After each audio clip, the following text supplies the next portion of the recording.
Bonjour, je suis sur la friche industrielle pour la deuxième partie de cette vidéo afin d'aborder la sécurité et l'intérêt pour le territoire d'accueillir une entreprise comme MGH Énergie. Oui, ce site sera classé Seveso seuil bas. Et je vais être très clair, le niveau Seveso seuil bas sera inscrit noir sur blanc dans le bail de location.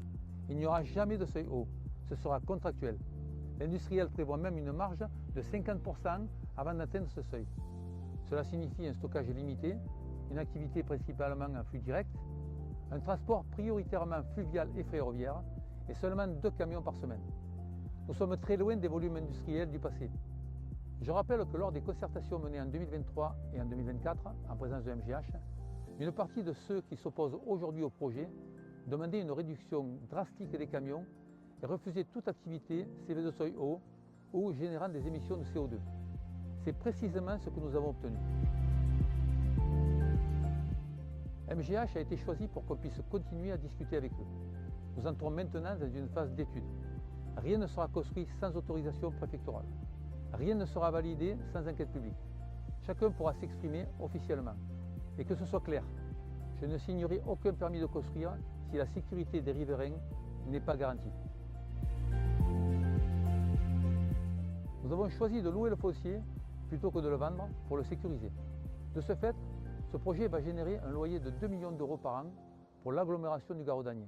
C'est énorme. 2 millions d'euros annuels, sécurisés, contractuels.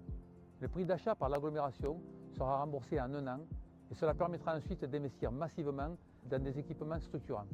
Piscines, transports, petite enfance, équipements publics, aménagements structurants sur l'ensemble du territoire. Les ports industriels et de plaisance seront rénovés par la CNR qui attendait un projet d'envergure pour investir. La sucrerie sera entièrement remise en état par MGH Énergie qui y installera ses bureaux. Nous leur demanderons également de faire une petite place à l'association des anciens d'usine pour qu'ils puissent continuer à investir ce lieu. À cela s'ajoutent les emplois, une dynamique nouvelle pour nos lycées professionnels, nos filières techniques, les centres de formation, dont celui de l'Ardoise. C'est une bonne chose aussi pour l'artisanat et le commerce local qui, on le constate tous les jours, est en perte de vitesse partout en France et qui va bénéficier à l'eau de l'Ardoise d'une occasion unique pour se relancer. Après 22 ans d'immobilisme, nous avons le choix. Soit laisser la friche en l'état, c'est ce qu'ont fait nos prédécesseurs, c'est ce que préconisent tous les candidats à l'eau de l'Ardoise, soit engager une réindustrialisation encadrée, exigeante et tournée vers l'avenir.